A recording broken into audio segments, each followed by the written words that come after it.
Hello and welcome to the 188 subscribers, and of course to all of you guests that have decided to take the time out of your day and listen and talk about indie music. This is the mainstream indie channel. I'm so happy you're here. And today's list was one that kind of came to me last minute.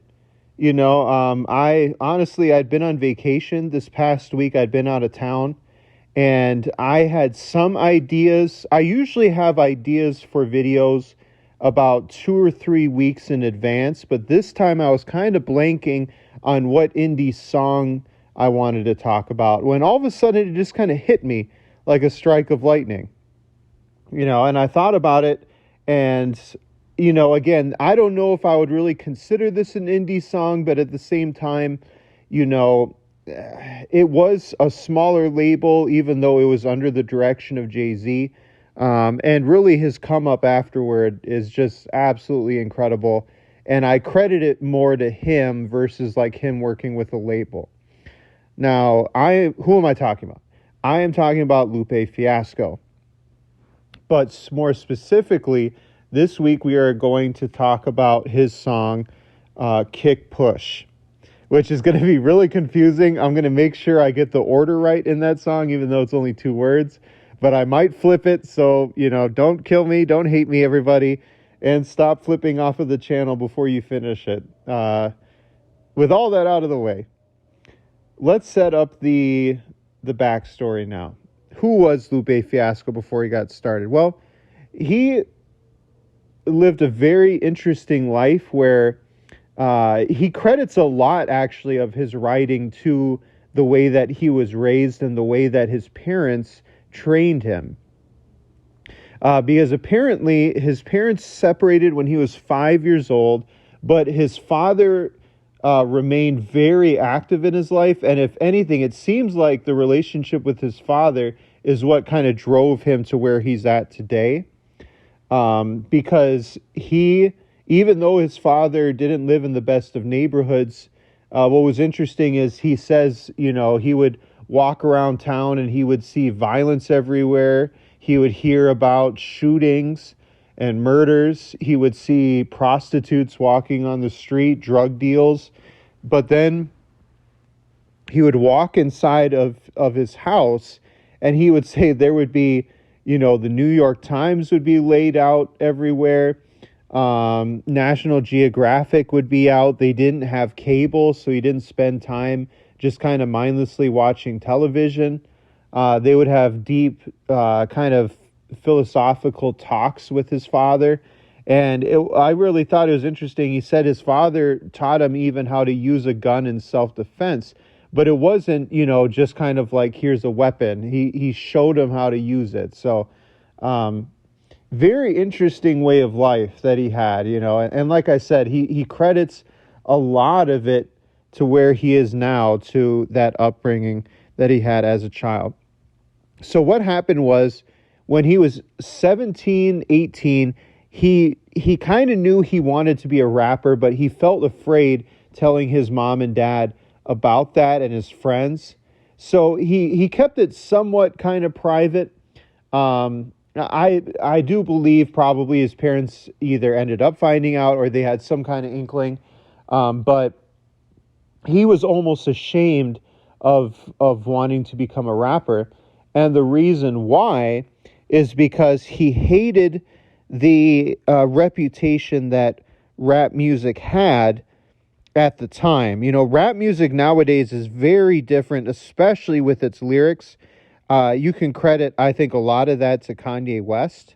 But at the time, back then, that wasn't really true. It was still kind of the same old, lyrics that hip hop and rap had from back in the 90s. And a lot of it was just about partying, about getting with women, about kind of a gangster lifestyle. And because he was surrounded by that, he just didn't like that, So he writes the song Kick Push, which is literally about a relationship between two young people, probably two teenagers who skate. It's very simple. Um, but people, they when they hear that instrumental intro and the beat drop right away, you almost know exactly um, who who it is and what the song is there. And the lyrics are all about skating. Which again, who would have known that a hip hop or rap song about skating would have blown up and been huge? Like, you have to remember the time period.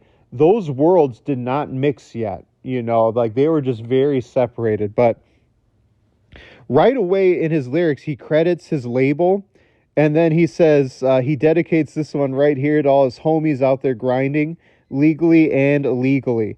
And literally, he's talking about skateboarding. He's talking about skating in skate parks, legally or maybe out on the street. But illegally could be about, skating on private property. Simple as that. Um, and literally, it's the breakdown to show the main character's story arc. If he talks about first got it when he was 6, didn't know any tricks.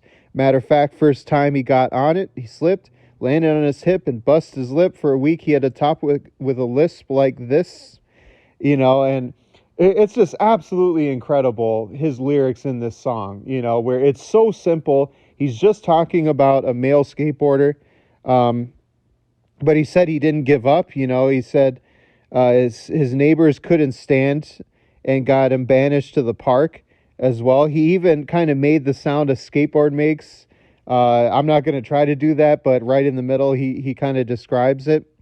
And he talked about the kind of the hustle and the training that the main character had to do to get good at skateboarding. And what's interesting is this kind of leads right into the chorus. But I'm going to actually save the chorus for last. Kind of different, but there's going to be a reason why.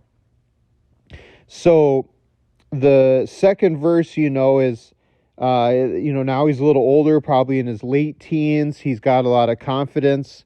His mom doesn't like him riding around and where he goes. And then he sees somebody that he likes. He wants to get to know somebody. And what's interesting is the love interest, she says, he offers to for her to ride on his skateboard, and she's like, I got my own right here. So that's kind of interesting as well. And of course, the song right at the end of the second verse ends with the cops being called and saying that there was no dates, and security coming and saying that they had to leave. So they ended up leaving. Then you kind of get a fast forward break in time here, where they're kind of now running from law enforcement on a regular basis, but they love the freedom that came with it, and they couldn't escape any problems. And then, of course, the song ends when the cops come and bust them for skating as well. Now, the chorus of the song, simply says, and so they kick, push and kick, push and kick, push and kick and coast. The story's complete. The main character now has a girl. He's got a crew behind him and a hobby that's really defined who he is as a man. And really metaphorically, it fits as well, because the whole idea of kick push is when you're on a flat surface, you have to keep doing it yourself because you can't have any momentum from a hill.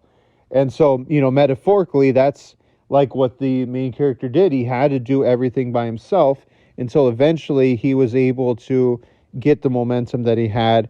And pretty much they ride off into the sunset. And that's the end of the song of Kick Push. Like I said, it's so simple of a song, but it's such a genius thing at a time period where, again, rap hip hop did not sing about those things. Like it stayed in its own lane, and the worlds did not mix at all.